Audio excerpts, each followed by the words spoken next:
Esiet sveicināti Tele2 podkāstā Bez limita. Šis ir podkāsts, kurā ar ekspertiem runāsim par jēgpilnu interneta lietošanu, jeb to, kā modernās tehnoloģijas ietekmē mūsu ikdienu, attiecības, darbu, ģimenes dzīvi un veselību, kā arī sarunāsimies ar aizraujošiem uzņēmējiem par personības lomu biznesā, jo kā nekā, bizness sākas ar cilvēku. Sociālajie mēdīji mūsu dzīvē ir ieņēmuši ļoti nozīmīgu lomu. Mēs tajos esam, mēs skatāmies, ko cilvēki dara, mēs dalāmies ar savu dzīvi un pieredzi. Protams, ne visi, bet mēs publicējam arī savu bērnu fotogrāfijas un video. Un par to mēs šodien runāsim. Sarunāšos ar Aigu Gavaru, kas ir geštalterapeits. Sveika, Aiga! Sveika, Kristīna! Jo pavisam nesen Tele2 kopā ar Norstat veica aptauju par to, kā tad vecāki rīkojas ar bērnu fotogrāfijām sociālajos mēdījos, un 32% atzina, ka jautā piekrišanu saviem bērniem no 100% daudzuma. Un tas sanāk, ka aptuveni katrs trešais vecāks publicēja savu bērnu bildes sociālajos mēdījos, un ļoti, ļoti mazs skaits ir tādi, kas aizklāja bērnu sēņus. Un cevišķi tad, kad viņi ir mazi vai zīdaiņi, uzliek tur kādu emoji virsū sirsnīgi, piemēram. Esi noteikti redzējis, vai ne? Tas satraukums, par ko mēs varētu šodien runāt, ir tas, ka mēs dzīvojam laikā, kad nozagt identitāti ir kļuvusi ļoti vienkārši. Bet sāksim, Aiga, ar to, kā tev šķiet, kāpēc vecāki vēlas dalīties ar savu bērnu fotogrāfijām, video, sociālajos mēdījos? Kāpēc mēs to darām? Sāksim ar to pozitīvo, kāpēc mēs to darām. Manuprāt, un arī par ko runā pētījumi, vecāki to dara, tāpēc, ka mēs lepojamies saviem bērniem. Un šobrīd mēs esam tādā laikmatā, kur divas dzīves, reālā un online dzīve. Un lepojamies gan reālajā, gan arī online dzīvē. Sociālajos mēdījos. Tas būtu viens. Otrs ir atbalsta meklēšana. Kad ir kādas grūtības, sevišķi jaunajām māmiņām, tad tādā veidā meklē atbalstu, kad kā man iet, kā jums iet, un veido šīs grupas, vienojošais elements bērni. Un tad tāds varbūt tāds negatīvāk pieskaņa tam visam ir caur to, ka arī viens lepojamies ar bērniem, bet mēģinām caur to lepoties ar sevi un parādīt sevi, cik es laba mamma, vai cik es labs tēvs, vai cik mēs saticīgi ģimene, un kā mēs visu kaut ko darām, un cik mēs forši pavadām laiku. Un tādā veidā tas bērns kļūst tā kā par tādu lietu, ko mēs izmantojam, lai celtu savu pašapziņu un veidot savu tēlu internetā un sociālajos mēdījos. Bet varbūt mēs arī nejūtam tādu robežu starp reālo dzīvi, šeit mēs abas šobrīd sēžam, starp tādu virtuālo vidi, ka šķiet, tā ir mana dzīves daļa.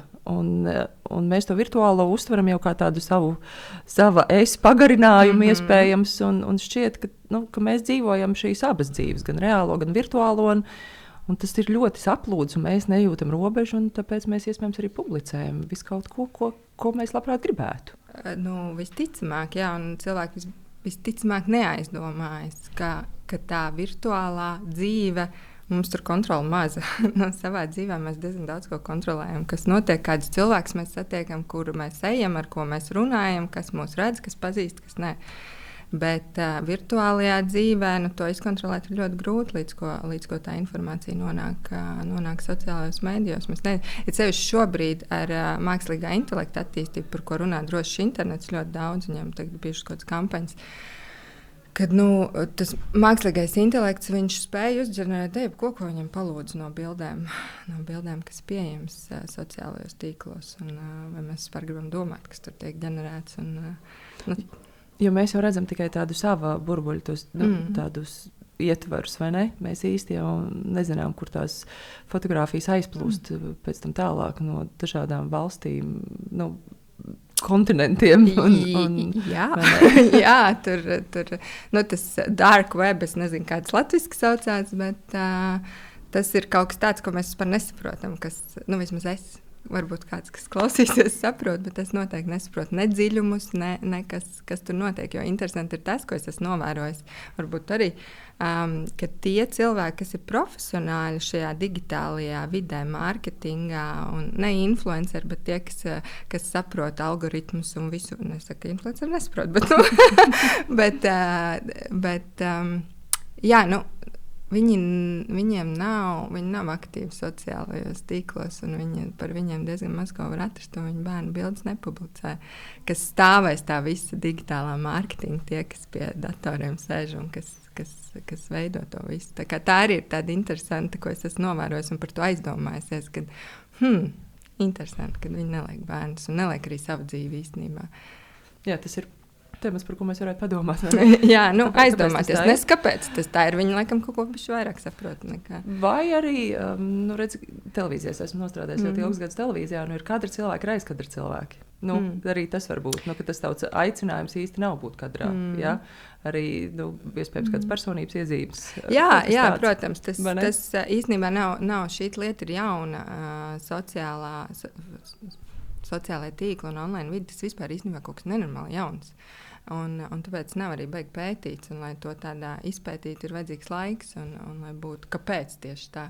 Un maz tie pētījumi ir, un īstenībā nav tāda longitudināla, kāds ietekmē. Jo tagad tikai mūsu bērnus tas sāks ietekmēt kaut kā nākotnē, un mēs īstenībā nezinām. Mēs tikai varam, varbūt kāds tur futūrists var pastāstīt, kas būs nākotnē. Ja? Jo agrāk jau tad, kad... Es atceros, mācījos augstskolā, un kāds teica, būs tāds Facebook, tur būs baigi, vienkārši tas aizies. Man liekas, vienkārši kaut kas muļķības, tas nekad nenotiks. Ja? Un tagad, man liekas, ar šo tēmu ir kaut kas līdzīgs, kad liekas, ka tas neskar un ka tas nav reāli, bet tas ir reāli. Kad es šķiet, kāpēc tikai 32% pajautā saviem bērniem atļauju publicēt saturu, kurā ir iesaistīts bērnu sociālajos medijos. Protams, tur noteikti jārunā par vecuma robežām arī, jo, kur tu īsti zīdainītim pajautāsi, vai ne? Bet, tādam bērnam, kurš jau var izteikt savu viedokli, vēlmi, kāpēc tikai 32%? Tas ir diezgan maz, man šķiet. Tas ir ļoti maz. Tas īstenībā ir ļoti maz, un ko Eiropas pētījumu, ko es skatījos, tie procenti ir tādi paši, un jaunieši atzīst, ka 40% no tā satura, ko vecāki iepublicē, ir apkaunojoši viņiem. Un kad pat 32%, atceros, man liekas, Anglijā bija pētījums un Nīderlandē, ka, ja arī paprasa, un bērns pasaka, nē, es negribu, 32% tāpat iepausto. Un tas man liekas absurdi. Tas man liekas, tā, come on. Bet atgriežoties pie tā tava jautājuma, kāpēc, man liekas, ka tā ir neaizdomāšanās tieši par to nevainīgumu, ka mēs īstenībā tajā ikdienas skrējienā nepadomājam, ko tas nozīmē un ko tas var nodarīt bērnam. Un vairāk par to varbūt jārunā, forši, ka jūs podcastu taisat un ir šīs aktivitātes, kur par to ir vienkārši jārunā. Ka tas nav ok likt bērnu bildes un bez viņa atļaus, jo mēs agrāk, kad bija fotoalbumi, tad tur attīstīja to, ko gribās attīstīt, bet to neviens neredzēja. Tikai ģimene, tuvākie radi, tur mēs 20 cilvēki, bet to redz visi šobrīd, un tas paliek. Tā digitālā pēda paliek, un kā tas atspēlēsies nākotnē, mēs nezinām.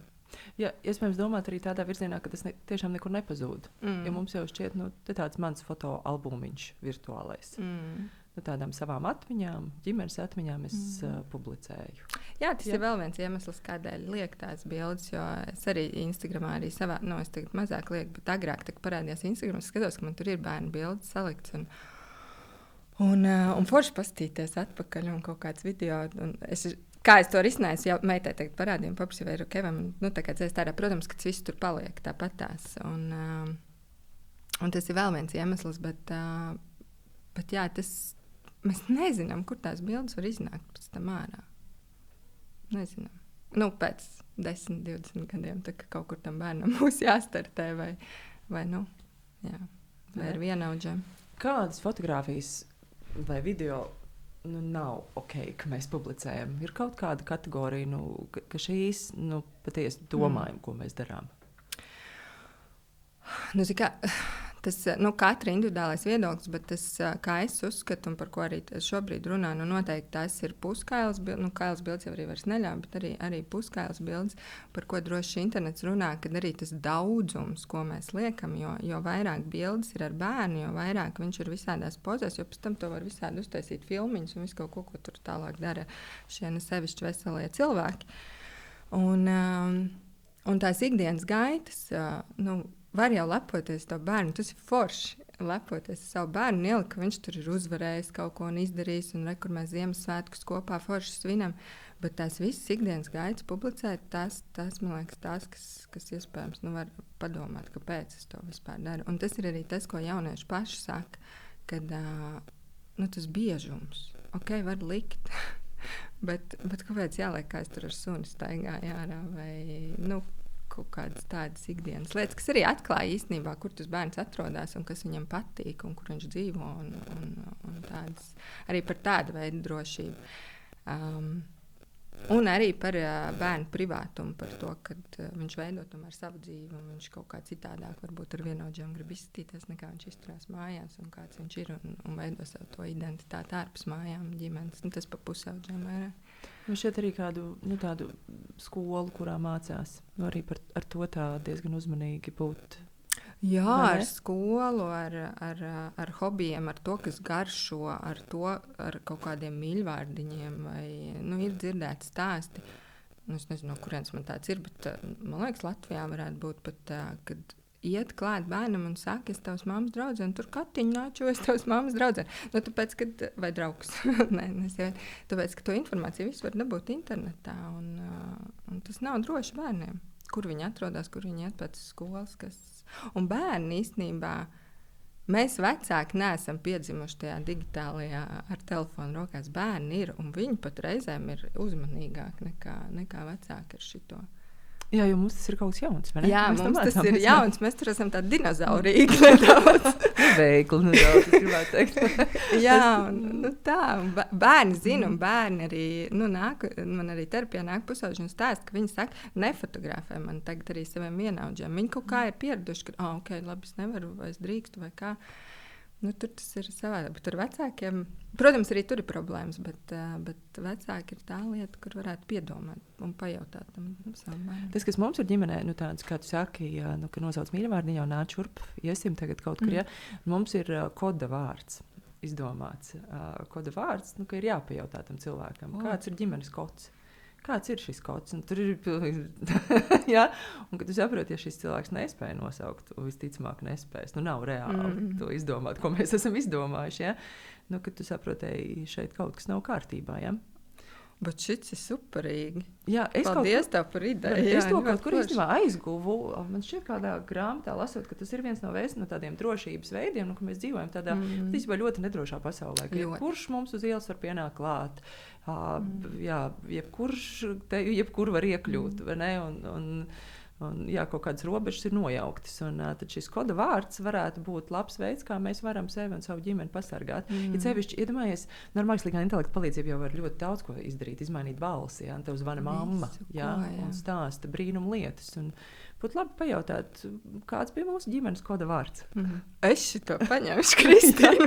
man riktīgi, jā, es šito paņemšu priekš sevis. Man arī šķiet, ka šī ir laba doma, kur izdomāt. Un mans dēls īstenībā arī ritīgi sajūsmā par šo domu bijusi, ka tikai tu nevienam nedrīkst atklāt šo koda vārdu.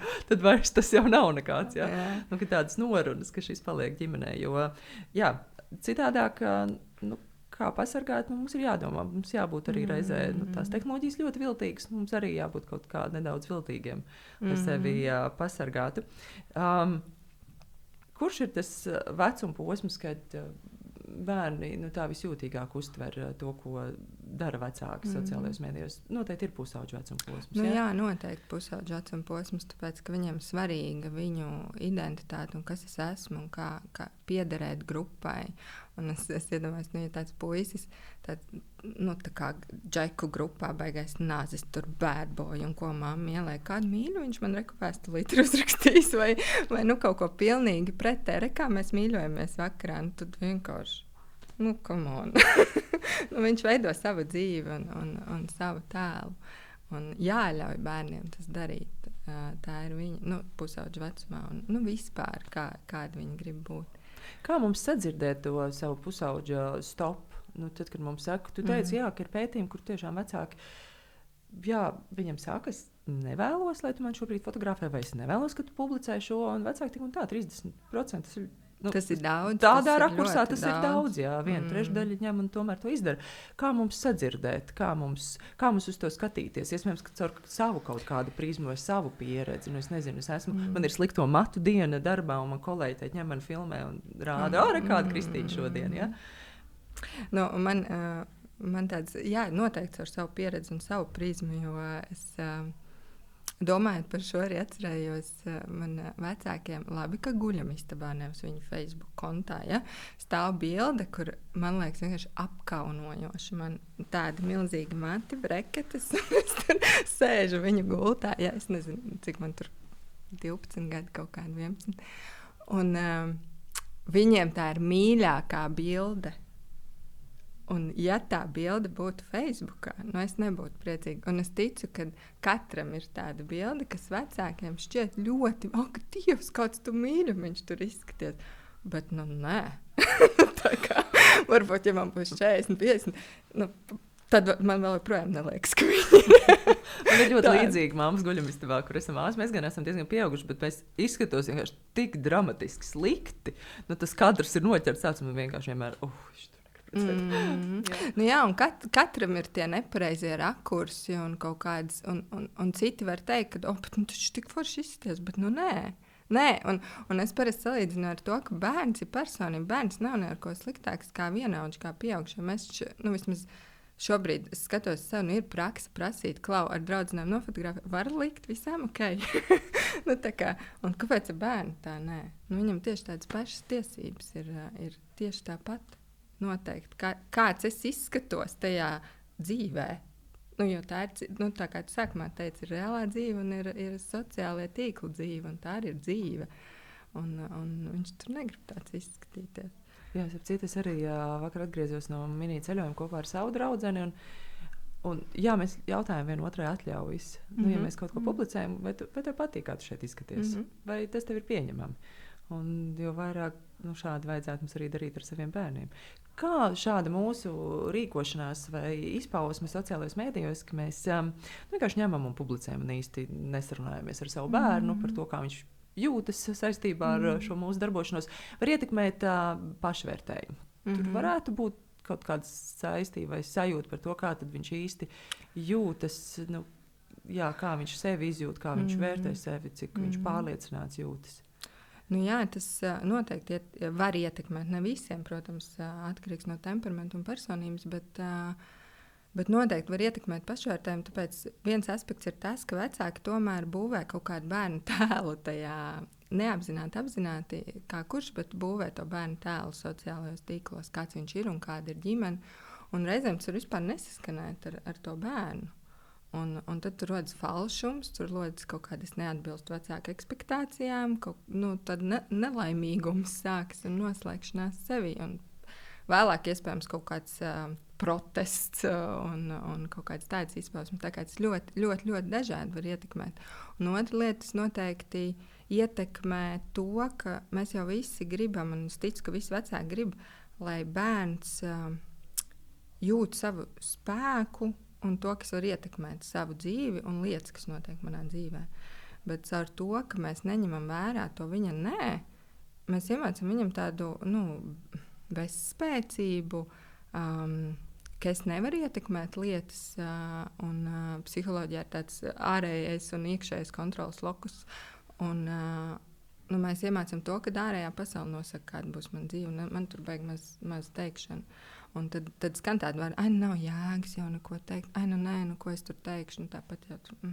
Un tas sākas ar vecākiem, bet pēc tam jau aiziet tālāk dzīvē, pieaugušā vecumā. Tā kā tam veidam, kā mēs kā tādas mazas lietas risinām, ir tālāk ejošas sekas, vai mēs ieklausāmies tajos bērnos. Ne, un visi taču grib, lai bērni iemācās pateikt nē. Bet ar vecākiem, pirmais, ar ko viņi iemācās, ir vecāki. Un ja vecāks neņem vērā nē, tad viņš neteiks nē, jo nav jēgas. Jā, kāds būs viņa izpratne par robežām, jā, vispār pieaugot, jā. Kur ir tā mana robeža, un citi droši drīkstās kā pāri, vai ne? Jā, ka es jau neesmu svarīgs, nav jau būtiski, ko es domāju īsti. Es esmu dzirdējusi stāstus, arī manā draugu ģimenē ir tā, ka pusauģi saka, es negribu, lai mani vecāki seko man sociālajos medijos. Ja? Nu, man ir tur konts, iespējams, TikTokā, vai varbūt arī Instagramā, vai vēl viņi ir Snapchatā, bet es negribu. Ja? Kāpēc viņi negrib? Nu, tu būtu gribējis, lai tev mammas tusiņi iet līdz 14 gados, vai nu labi 16. Es sēžu diskutēju kā tusiņā zālē kaut kur, ja? Un lasu tavas dienas grāmatas, un ko tu tur runājies, noklausās ar draugiem. Nu, tā, man liekas, ir tā atbilde, nu, ka tā ir vēl viena dzīve. Ļoti patīk, kā sākumā teica, ka tā ir vēl viena dzīve. Un tā ir viņa dzīve. Un es ļoti atbalstu to, ka vecākiem, nu, tā ir mana nostāja, var nepiekrist, bet ka vecākiem nav ko darīt bērnu sociālajos tīklos. Un, nu, ir jāuzticās kaut kā, jācer, jācer un kaut kā jātrenē tā uzticēšanās savam bērnam, ka viņš sapratīs, ko viņš dara. Jārunā par to, un šobrīd tiešām tie bērni ir diezgan izglītoti šajās lietās. Ir kas mazāk, bet... Nu, tā vecāka baža noteikti ir tāda, ka es vēlos zināt, vai viņš tur ir drošs, ja? Vai viņam viss ir kārtībā, kas ir tas saturs, ko viņš varbūt patērē, vai ne? Kā mēs varam pietuvoties tam, neesot tādi, tiešām, kā tu saki, nesēžot tai tusiņā stūrī, neesot tiem stalkotājiem, ja? Mācoties reizē arī uzticēties, bet reizē arī saprotot, kas ir tā vide, kurā mūsu pusaudzis ir, ko viņš tur dara. Zinot viņa draugus, runā reālajā dzīvē, uzturot attiecības ar savu bērnu, un skaidrs, ka tajā pusaudža vecumā viņš attālinās un velk tās robežas, un tā tam ir jābūt. Bet jebkurā gadījumā, interesēties par tām, viņa interesēm par draugiem, kādi ir tie draugi, ko viņi tur dara, kādās aprindās apgrozās. Jā, tas ir vienīgais, ko es tā... Attiecības ar savu bērnu, un tad jau viss būs kārtībā. Ļaut nākt uz mājām draugiem.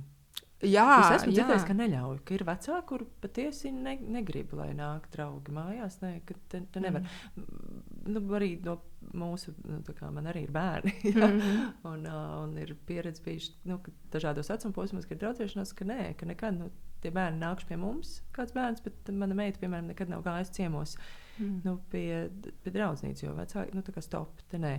Man šķiet, ir svarīgi, ka tu ļauj nākt, tu redzi, kas ir šie bērni, kas tev nāk, jā, un arī es vienmēr esmu teikusi, viņi nāk pie mums, un es zinu, ka viņi ir drošā vidē. jā, tieši tā. Ka viņi ir tādā drošā vidē, ka ļaut nākt, tu zini, ka tu drīkst atnākt, iepazīties, kur es esmu, es esmu mamma. Jā, kaut kā arī tā man šķiet veicināt tādu attiecību veidošanos. Vai vecāku slēgts sociālo mediju konts varētu būt kaut kādā veidā risinājums tam, kā tad mēs izpaužamies sociālajos medijos?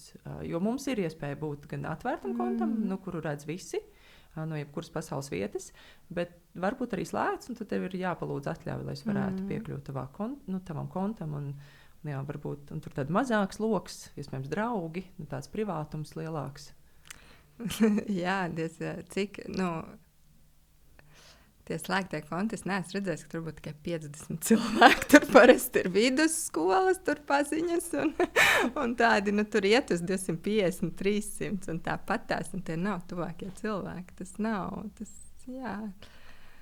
Labāks risinājums noteikti kā atvērts konts, bet vienalga, dar padomāt, kā publicē, un jebkurā gadījumā, jā, citreiz liekas kaut kas tur smieklīgi, kā tas bērns izpildās, bet varbūt var padomāt, vai diez es būtu pieaugusi, man būtu tantrums, vai es gribētu, lai vīrs man tur tā nopublicē, kas ārdos, vai kaut kā tur kaut ko dara tādu, kas varētu šķīst apkaunojoši, arī par mazbērnu kaut vai runājot, pēc tam redzot.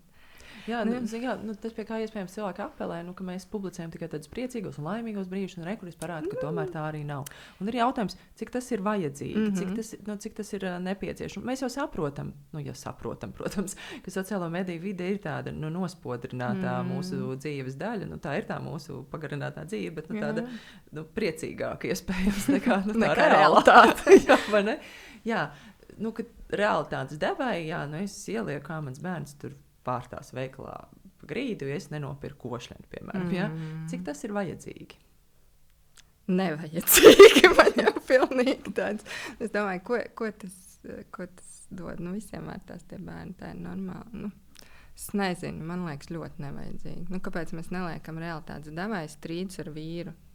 Bet viss tādas smukas bildītas, un lietas to vīru dusmīgi vai sevi.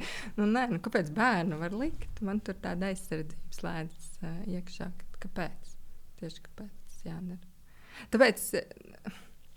Tāpēc man liekas, ka lepoties, parādīt atsevišķus notikumus ir ok, bet kaut kādas ikdienas lietas, tas būtu tas, kas ir mans uzskats un mans viedoklis, kad īsti nē. Kad šeit mums būtu pavisam jāizvairās, nu, ja būtu tava teikšana, piemēram, kā var, nu, viss, nezinu, likumiski mēs pieņemam, ka līdz noteiktam vecuma posmam mēs bērnus, nu, tad, kad bērns nevar dot savu piekrišanu, mēs nepublicējam. Un tad, kad var pajautāt, jau atļauju, nu, tikai tad, kā tu uz to skatītos?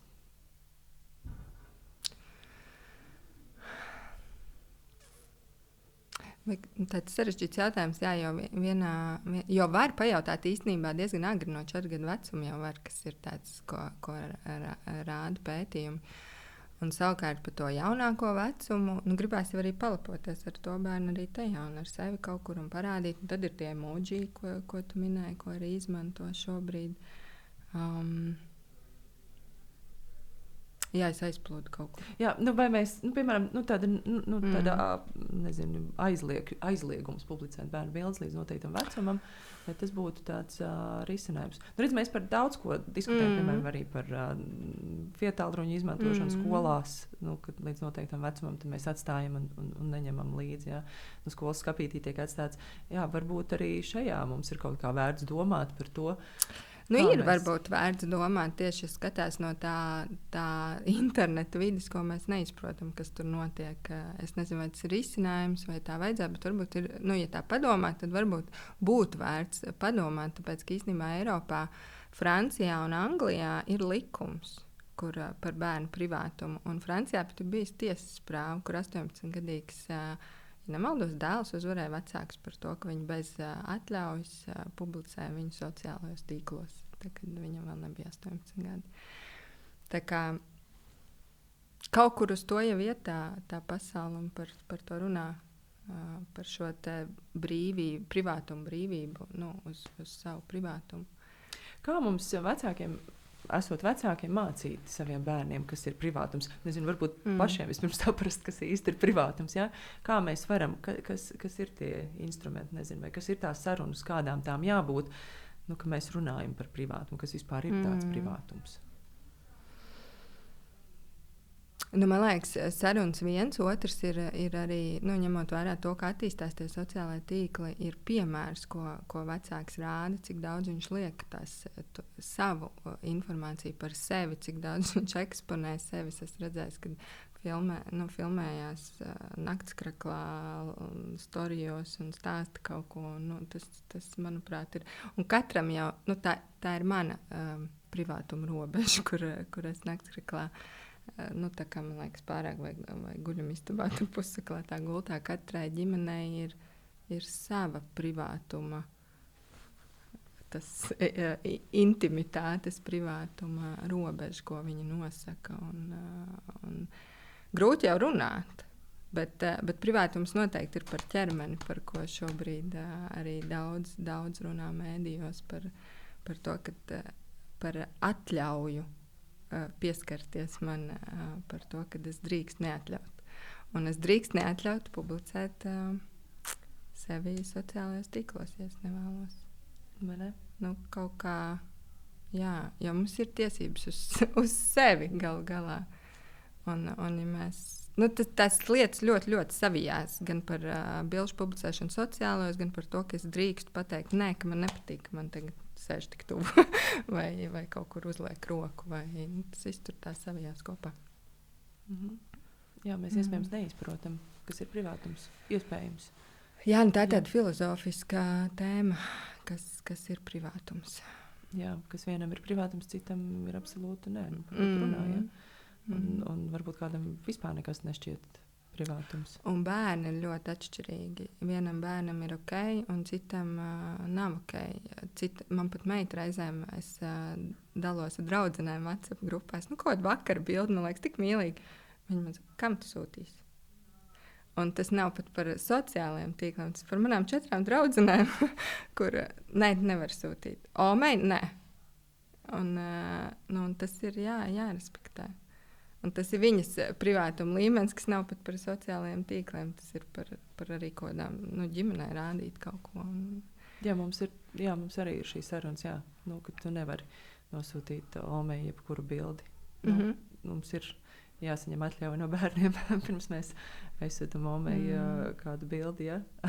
Tas nav tā, ka tu mani vari tur jebkā nofotografēt un sūti. Tā taču tikai Omīte. Jā, bet nē. Bet tas ir stāsts par robežām, visticamāk, vai ne? Tad apkopojot, kas ir tās būtiskās lietas, pirms mēs publicējam sava bērna fotografiju vai video sociālajos medijos, par ko mēs padomājam. Iespējams, jo šo sarunu klausoties, kāds maz nav aizdomājies. Jā, tas tāds dzīve plūst, daļa dzīves, mēs tā dzīvojam. Bet kas ir tās lietas, par ko mēs noteikti kaila bildes, mēs nē? Jā, apkaunojošas bildes un dara aizdomāties, kad atcerēties sevi, tā kā mēs bijām mazi, mums likās apkaunojuši daudz dažādas lietas, kas vecākiem šķita foršas, mīlīgas un tā. Un padomāt, vai tiešām bērnam šis neliksies apkaunojoši, vai tiešām pēc tam, pēc 8, 10 gadiem, kad viņš būs pusaudzis, jo pusaudzis ir nežēlīgi, atrodot to bildi, vai nevarēs, mobbings, bullyings, ņirgāšanās, viss, kas mums šobrīd ir aktuāls skolās, vai tas nevar kaut kā pavērsties pret bērnu. Otra lieta par šo apkaunojošo un kailbildes. Otra lieta, ko es lieku, kāpēc es lieku un cik bieži es lieku. Un trešā lieta ir pajautāt bērnam, vai ir ok, ka es lieku.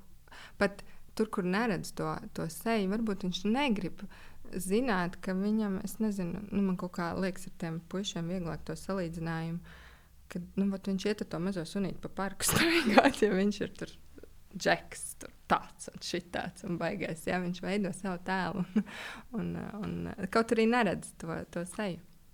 Bet tur ir tā lieta, kas atklāja kaut ko par viņu, ko viņš negrib atklāt, tas bērns saviem vienaudžiem. Tas ir ok. Kur māma uzrakstīs, redz, kā man bubucītis.